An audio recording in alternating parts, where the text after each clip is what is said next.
consequências de uma eventual baixa do IRC e os avanços e recuos da Operação Marquês. Traçamos a rota de mais um episódio do podcast Miguel Sousa Tavares de Viva Voz, com paragem obrigatória ainda na parte final, no tradicional improviso. Eu sou a Paula Santos.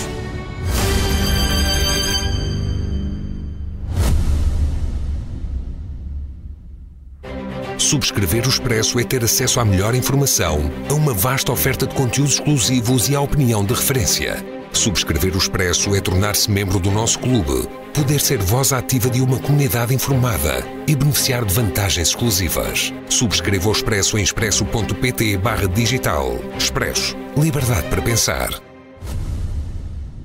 Olá, Miguel. Olá, Paula. Começo pelas conclusões de um estudo apresentado pela Fundação Francisco Manuel dos Santos sobre o impacto da baixa do IRC sobre as empresas. A principal consequência seria a produção de resultados imediatos na economia, conduzindo a um aumento da riqueza, crescimento do PIB e melhoria dos salários. Mas a perda de receita teria de ser compensada pela subida de outros impostos.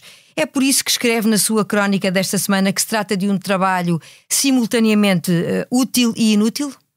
Sim, útil porque é um estudo que confirma aquilo que o comum das pessoas já poderia pensar por si próprios, ou seja, quantifica e clarifica o que é que seriam as consequências de baixar impostos às empresas, o que de bom isso traria à economia. Por outro lado, é inútil porque envolveria entrar num domínio quase sagrado da nossa doutrina económica vigente, que é não ser possível aliviar a carga fiscal do Estado sobre as empresas e sobre os indivíduos. No fundo, nós estamos aqui perante um debate clássico que já dura há mais de 100 anos, que é entre uma concepção mais liberal da economia, menos Estado, mais dinheiro nas empresas, mais dinheiro a circular, mais dinheiro no bolso das pessoas, ou uma concepção mais interventiva do papel do Estado na economia, o qual passa, obviamente, por dar ao Estado mais meios e mais dinheiro para poder fazer essa intervenção. Havendo uma vontade já manifestada por este governo, antes mesmo da eleição, das eleições legislativas, de vir a propor a baixa do IRC, acha que este tipo de estudo contribui ou desmobiliza mais essa intenção?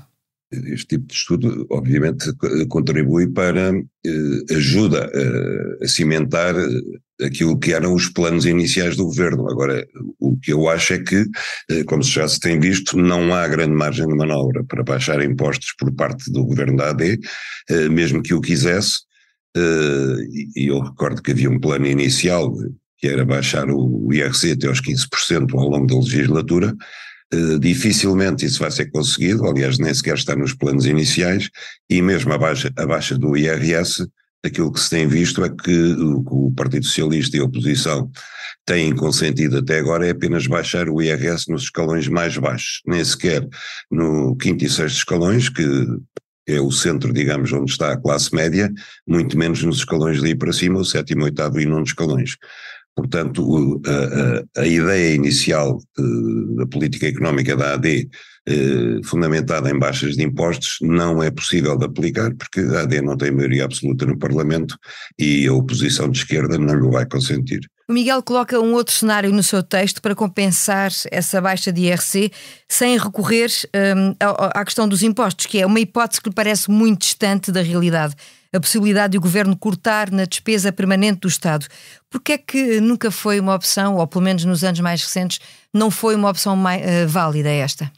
Porque, e é aí que eu acho que Portugal tem falhado notavelmente e, sobretudo, acho que o governo de Passos Coelho, que a direita gosta de ver como um momento de coragem política da parte de Passos Coelho, foi tudo menos isso. Porque nessa altura, Passos Coelho, com o diagnóstico da Troika à frente, diagnóstico esse que dizia coisas evidentes, que o Estado era grande demais, que o Estado desperdiçava recursos demais, que havia situações no Estado que eram insustentáveis e injustificáveis mesmo do ponto de vista de justiça laboral e social, que teriam que ser corrigidas e Passos Coelho não o fez. Como eu digo no meu texto, ele tinha oportunidade ou de cortar de uma forma definitiva e decisiva naquilo a que alguém chamou o monstro, que era a dimensão do Estado, ou para que não voltasse a acontecer uma situação de falência, como tinha acontecido do Estado, ou então fazer-nos pagar a todos pela falência do Estado, de que só a parte pública tinha culpas. Ele foi pela segunda opção, mergulhou o país numa recessão económica tremenda e todos pagaram, de facto, uma falência a que só a parte pública é que era responsável.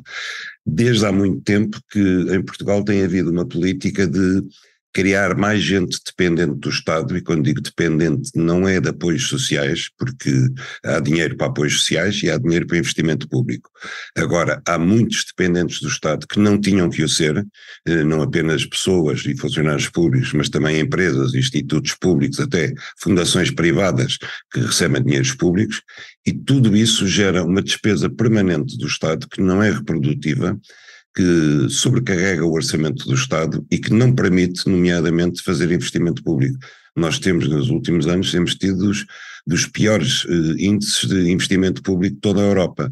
E quando as pessoas se queixam, e com razão, que os governos do Partido Socialista conseguiram pôr as contas públicas em ordem, mas fizeram-na à custa do sacrifício do investimento público, a razão é muito simples, é porque não há dinheiro para tudo. Não há dinheiro para sustentar a despesa corrente brutal que o Estado tem e ao mesmo tempo fazer investimentos. E por isso é que nós temos os serviços públicos no Estado em questão, porque não foi investido como devia ter sido a tempo, nem em hospitais, nem em transportes e em tudo o resto, porque o dinheiro foi para custear esse monstro que vegeta à custa de uma carga fiscal que é quase 50% da riqueza produzida no país. Essa foi uma opção que foi sendo tomada sucessivamente por todos os governos. Eu acho até que já vem de Cavaco Silva, nem os governos da AD conseguiram quebrar com ela, e se nós olharmos para o índice daquilo que é a carga fiscal do Estado desde o 25 de Abril, ela foi subindo sempre, e não há ninguém que tenha coragem de inverter os dados da equação. Há aqui um ciclo que não se consegue vencer, não é? Ou seja, o governo que lidou com a Troika falhou, na sua opinião, essa oportunidade, mas os anos seguintes também não a compensaram. Evidentemente que não. Aliás, quer dizer, quando se disse que o primeiro governo que saiu da Troika, de António Costa, ia repor coisas que a Troika tinha feito, e muitas delas eram justas, não é? Mas foram sacrifícios que todos nós passamos, e eu acho que até no setor privado os sacrifícios foram bem piores, porque houve 200 mil pessoas que ficaram sem trabalho, ou mais, houve 200 mil que tiveram que emigrar, houve empresas que foram à falência, e esses ninguém compensou. E, portanto, quando se falou da reposição de direitos que a Troika tinha cortado, essa reposição foi feita apenas no setor público, apenas em relação aos funcionários públicos. Não houve nenhum funcionário público durante o período da Troika que tivesse perdido o seu lugar. E houve 300 mil no setor privado que o perderam. E ainda hoje nós estamos a compensar direitos ou regalias perdidas pelo setor público, mas nenhuma do setor privado, como é evidente. E em maré de compensação, já que entrou por esse tema, eu tenho mesmo que colocar a questão relacionada com o acordo que foi fechado esta semana entre o Ministério da Educação e 7 sindicatos de professores, justamente para a recuperação do tempo de serviço em atraso. A FENPROF e o STOP ficaram de fora, mas isto significa, Miguel, assumir um novo compromisso financeiro. Será a forma correta de reconciliar professores e o Governo? Não sei se é a forma correta, mas é evidente que é a única forma, porque depois de 2 anos em que o ensino público foi gravemente afetado por este conflito, com perda de aulas, com greves permanentes e manifestações do setor docente, esta era a única maneira de chegar a um acordo.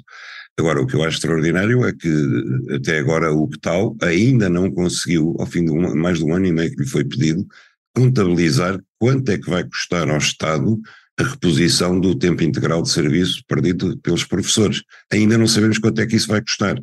E a essa conta, que ainda não está determinada, vamos ter que acrescentar aquilo que o Estado irá ter que pagar se, de facto, tiver que vir a conceder subsídio de risco às forças de segurança, às forças policiais, depois aos militares, aos bombeiros, etc. Todos os setores do Estado que, a seguir aos professores, vão exigir o mesmo ou semelhante ao que os professores já tiveram. Portanto, temos aqui uma espada suspensa sobre a cabeça, mas uma certeza que a despesa corrente do Estado vai ser acrescentada e em muitos milhares de milhões de euros. E seja como for, enfim, para a perspectiva de alguns, esta reposição não é ainda assim suficiente. No caso concreto dos professores, por exemplo, a FENPROF acha que não chega e que é preciso mais. Como é que vê esta posição por parte de Mário Nogueira?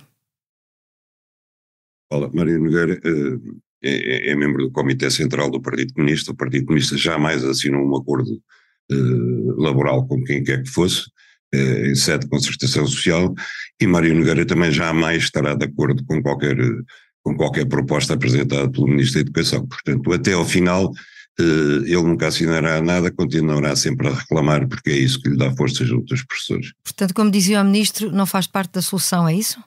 Não, há muito tempo que ele faz parte do problema. Há muito tempo que eu acho que Mário Nogueira é das pessoas que foi mais prejudicial ao país, na medida em que conseguiu paralisar grandemente a educação pública, e a educação pública é uma coisa fundamental para o país. Eu acho que Mário Nogueira é dos portugueses que mais danos tem causado ao país, e assim vai continuar até que desista. Vamos mudar de tema. O Expresso contava esta semana que há um novo imbróglio jurídico para resolver na Operação Marquês. Em causa o facto de a juíza que ficou a substituir Ivo Rosa, que foi promovido a desembargador, considerar que não é sua função refazer a decisão instrutória que foi anulada pelo Tribunal da Relação. A decisão instrutória tinha sido assinada pelo juiz Ivo Rosa e numa primeira leitura esta juíza então entendeu que tinha que ser ele a refazer a pronúncia nos termos determinados para a relação. Só que o juiz está de baixa, não deverá voltar ao processo, pelo que tudo indica que será mesmo Sofia Marinho Pires então a refazer a decisão instrutória. E entretanto já há crimes que podem vir a prescrever. Consegue-vos lembrar alguma solução que consiga resolver este problema, Miguel? Olha, sem me pronunciar sobre o mérito do acórdão da relação, eu direi que para mim faz mais sentido que seja esta juíza a refazer a acusação do que o juiz Ivo Rosa, porque é difícil de entender como é que um juiz que teve um entendimento negativo sobre a acusação do Ministério Público agora vai ter que, forçado, escrever o contrário daquilo que escreveu antes. Para mim não faz grande sentido, é evidente que ele pode escrever o contrário, não é? Agora, é um bocadinho até perigoso para a acusação que um juiz que não tem qualquer convicção naquilo que o Ministério Público concluiu, visto que desmanchou a acusação, agora tenha que redigir um despacho de pronúncia de acordo com aquilo que a acusação pretende. Para mim faz pouco sentido. A verdade é que esta passagem do tempo pode funcionar de alguma maneira a favor dos suspeitos, no sentido em que pode prescrever, pode ditar a prescrição de alguns crimes, mas não funciona certamente a favor da justiça. Não, e eu entendi escrever sobre isso porque o Expresso Online tinha publicado a notícia e houve comentários de cinco leitores do Expresso que logo concluíram que eram mais manobras dilatórias de José Sócrates para tentar chegar à prescrição. E eu digo, José Sócrates um dia fez a contabilidade disso, não sei se estava certo ou não, mas fez a contabilidade de quem é que tinha perdido mais tempo no processo Marquês, se era a defesa dele ou se era o Ministério Público. Não sei quem é que tem razão, se ele tinha razão nas contas que fez, mas neste caso estamos a falar dos últimos 3 anos, de facto José Sócrates e Carlos Santos Silva, que são os arguidos principais, não têm nada a ver com esta demora destes 3 anos. Tudo resulta de uma acusação feita pelo Ministério Público que lhes imputou crimes que já estavam de facto prescritos, e foi isso que Ivo Rosa disse: eu não posso pronunciar arguidos por crimes que estão prescritos. O Ministério Público recorreu para a relação e a relação demorou muito tempo a decidir, porque o processo tem milhares e milhares de páginas, é preciso lê-las todas, não é?